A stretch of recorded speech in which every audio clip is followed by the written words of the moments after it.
ইমাম আল হযরত রহমতুল্লাহ উনি যে প্রচলিত দাওয়াত এগুলো কি ইমাম আল হযরত গ্রহণ আচ্ছা আচ্ছা, বেড়াতে যেতেন কিনা, কোথাও দাওয়াত দিলে দাওয়াতে যেতেন কিনা?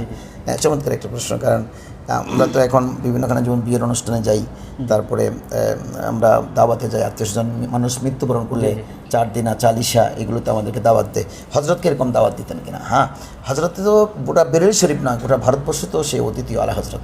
এনাকে নিতে পারাটা তো একটা বিশাল ব্যাপার। তো আশপাশে ইনি তো গ্রাম থেকে বিনা প্রয়োজনে দূরে সফর করতেন না, নিজের এলাকা ছেড়ে কোথাও যেতেন না। বৎসরান্তে একবার শুধু ইনার পীরে কেবলার দরবারে যেতেন। আর কোথাও যদি যেতে হয় সেখানে মাদ্রাসায় দস্তারে ফজিলত দেওয়ার জন্য তিনি যেতেন। অর্থাৎ কোনো আলেম এসে বললেন যে হুজুর আমি মাসলাকে আলা হযরতের উপরে বা সুন্নিয়তের উপরে একটা মাদ্রাসা করেছি, সেই মাদ্রাসা ছাত্রদেরকে এখন দস্তারে ফজিলত দেওয়া হবে, তখন তিনি যেতেন, তিনি অ্যাকসেপ্ট করতে হবে। এনার দৈনন্দিন রুটিন ঠিক রেখে, নামাজ যেন কাজা না হয়, কোনো নামাজ কাজা হতে পারবে না। আমি লখনৌ যাব, পথে কিন্তু কোনো স্টেশনে আমি আসর পড়বো, মাগরিব পড়বো, কোনটি আমার টিকিট হচ্ছে ইনি সব কনফার্ম করে নিতেন। নামাজ কাজা হবে এরকম কোনো ট্যুরে তিনি যেতেন না। আশ্চর্য বিষয় সেটা। কিন্তু পৃথিবীতে অদ্বিতীয়জন বর্তমান সময়ে আছে কিনা আমি জানি না। যে আমাদের তো বিমানে উঠেছে, আমি নামাজ কাজা হয়ে যাবে না, বিমানে নামাজ পড়ার সুযোগ নাই। কিন্তু উনি বলতেন এমনভাবে টিকিট করাবো যেন আমি এই দেশে জোহর পড়েছি, ও দেশে গিয়ে যেন আসর পাই। যেমন সৌদি আরবে যদি আমি 12টার পরে আমি ফ্লাইটে উঠি, তাহলে 12টার পরে আমি 12টার পরে এখানে জোহরের নামাজ পড়ে উঠলাম, আজান হবার আগে তো অক্ত হয়ে গেছে, আমি পড়তে পারবো, আমি পড়ে উঠলাম জামাত সহকারে। বিমানে উঠে, বিমানে 3 ঘন্টা সময়ের ব্যবধান, জেদ্দা এয়ারপোর্টে নামতে নামতে কিন্তু আসরের সময় থাকবে, আচ্ছা কাজা হবে না, আসরের নামাজ এরকম বিমানে তিনি টিকিট করতেন। আর নাইলে সফর ক্যান্সেল। এটা কে করতে পারবে? আমার শিডিউলের টিকিট হবে নাকি? ইনি সব টিকিট দেখতেন, কোনটাতে গেলে আমার নামাজ কাজা হবে না সেটাতে টিকিট করাতেন। এটা বিমানে, ট্রেনে, পানির জাহাজে, যেটাতেই হোক। তখন তো ইনাদের যুগে বিমান ছিল, ব্যবস্থা ছিল, তবে এটা অ্যাভেলেবেল ছিল না। আচ্ছা, পানির জাহাজে চলাফেরা করতো না, ট্রেন। ভারতে তখন পানির জাহাজ, এবং বিদেশে যেতে হলে পানির জাহাজ, আর নাইলে ট্রেনে করে অভ্যন্তরীণ সফরগুলো ট্রেনে করে হতো। অ্যাভেলেবেল জাহাজ, উড়ো জাহাজ তখন অ্যাভেলেবেল ছিল না। ছিল হয়তো কয়েকটা বড় বড় দেশের সাথে যোগাযোগ ছিল, আমাদের দেশের সাথে প্রশ্নই আসে না, এটা ইন্ডিয়ার সাথে হয়তো ব্রিটিশদের সাথে যোগাযোগ ছিল। এভাবে বিমান সফর হতো। তো হজরত কিন্তু আগে নামাজের শিডিউলটা ঠিক রাখতেন, তারপরে আর সব কিছু মিলিয়ে সফর করতেন। এখন তুমি বলেছো যে উনি দাওয়াতে যেতেন কিনা। হ্যাঁ, ওনার প্রতিবেশী, পাড়া প্রতিবেশী যদি ওনাকে দাওয়াত দিতেন, ইনি কিন্তু দাওয়াত কবুল করতেন। ইনি খেতেন খুব লিমিট, কিন্তু উনি যেতেন।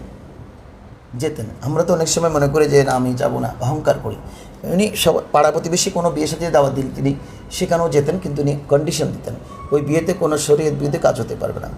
বিয়ের পুরুষ শরীর আর হজরত আগদ অগাইরা এগুলো পড়াবার জন্য কোনো এলাকায় সফরে যেতেন না, ওগুলো আগদগুলো ওনার দরবারে চলে আসতো ফেকা ফতোয়ার জন্য। হ্যাঁ, কারো বাড়িতে গিয়ে যদি উনি যেতে হতো, দাওয়াত, একটা গরিব মানুষ আর্য করেছেন যে হজরত আপনি যদি আমাদের ঘরে আসেন 1000 টাকা, উনি যেতেন। যাই খাবেন না কেন, অল্প স্বল্প একটু হয়তো খেতেন, কিন্তু উনি যেতেন। গেলে ওরা অনেক বেশি খুশি হতেন। তবে ওই চালিশা যেগুলো বলেছেন, চাহারম শরীফ, চালিশা, এগুলোতে তিনি গরিবদেরকে প্রায়োরিটি দিতে বলতেন। কোনো লোক যদি দাওয়াত নিয়ে আসতেন, তখন বলতেন যে আমার জায়গায় তুমি একজন গরিব মানুষকে দাওয়াত দিও, তাহলে উনি খেয়ে আরও বেশি দোয়া করবে, তোমার মুর্দার জন্য সুবিধা হবে। উনি যদি বলে যে হুজুর গরিব সবার জন্য দাওয়াত আছে, আপনিও আসবেন, তাহলে উনি মাঝে মাঝে যেতেন, একেবারে যে এড়িয়ে যেতেন এমনটি না। কিন্তু আমাদের মতোই যে খতম পড়বার জন্য, কোরআন খতম পড়বার জন্য, ওয়াজ করবার জন্য পাড়ায় পাড়ায়, গলিতে গলিতে, এগুলো কিন্তু আল্লাহ হযরতের তবিয়ত বিরোধী। আল্লাহ বলে যে এগুলো যদি আমি করতে যাই, তো আমি এই যুদ্ধ জিহাদ কীভাবে করবো? আজকে আল্লাহ যদি সেটা করতেন, এটা করা সম্ভব হতো না। যেমন আমরা মাহফিল করে বেড়াই, মাহফিল কম পেলে আমরা খুব আফসোস করি। ওলামা ইকরাম সেদিন দেখলাম যে বলে যে এখন কি মাহফিল কমে গেছে নাকি? আমি বললাম যে কেন? এই মাসে তো আমি একটা মাহফিলও পাইনি, অন্যান্য বছর 10-20টা পাইতাম। তো আমি যে কমে গেছে, বেড়ে গেছে নিয়ে আপনি টেনশন কেন করছেন? আপনি চিন্তা করবেন ওটা নিয়ে যে দিনের প্রতি মানুষের আগ্রহ কমছে কিনা। এটা কমলে কিন্তু বিপদ। আপনাকে সেটা দেখতে হবে যে কেন সেটা কমতেছে। দিনই মাসলা মাসাইল শিখাবার জন্য আমাদের প্রয়োজনীয়তা আছে, কিন্তু আমরা ব্যবসা করার জন্য, টাকা ইনকাম করার জন্য মাহফিলে ঘুরবো, এটা তো কোনো পেশা নেশা হতে পারে না। এটা আমাদের মাসলকের ইমামদের জন্য নিষেধ। আল্লাহ কখনো কমার্শিয়ালি কোনো ওয়াজ মাহফিল করেছেন এটার কোনো প্রমাণ নেই। এখন তো ওয়াজ মাহফিলগুলো কমার্শিয়াল এবং সিন্ডিকেটের মধ্যে, সিন্ডিকেটের মধ্যে চলে গেছে। আর কমার্শিয়াল হয়েছে, মানে এত কমার্শিয়াল যে এগুলো ব্যক্ত করাও এখন দুঃখজনক। যে যাওয়ার আগে কিন্তু টাকা আমাকে এত দিতে হবে, এখন অ্যাডভান্স এত দেন, যাওয়ার আগে আবার বিকাশে টাকা ঢুকিয়ে দেবেন। জনগণ তাদেরকে নিচ্ছে। ওয়াজটা তো এখন ব্যবসা হয়ে গেছে। বললেন ভাইরাল ওনাকে না আনলে আমাদের তো লোক হবে না, লোক না হলে তো চাঁদা উঠবে না। ওনাদের টার্গেট হচ্ছে চাঁদা উঠানো, চাঁদা উঠাইয়া ভাইরালটাকে দিয়ে চাঁদা উঠানো, 1 লাখ টাকা খরচ করা, আর 1 লাখ টাকা ওনাদের পকেটে যাওয়া। 2 নম্বর হচ্ছে যে আবার অনেকে বলেন যে ভাইরাল বক্তাকে নিয়ে বলে যে আগামী বছরের জন্য একটু কিছু বলে দেন। গরু মহিষ কারা কারা দেবে একটু আপনি বললে অনেকে দেবে, আপনি উঠাই নেন। উনি আগামী বছরের জন্য হাত তোলায়, জি জি আগামী বছর ঈদ মিলাদুন্নবীর জন্য কে গরু দেবে, ছাগল দেবে, মোষ দেবে, অবশ্যই বড় হইতে হবে, আমি আসবো ইনশাল্লাহ।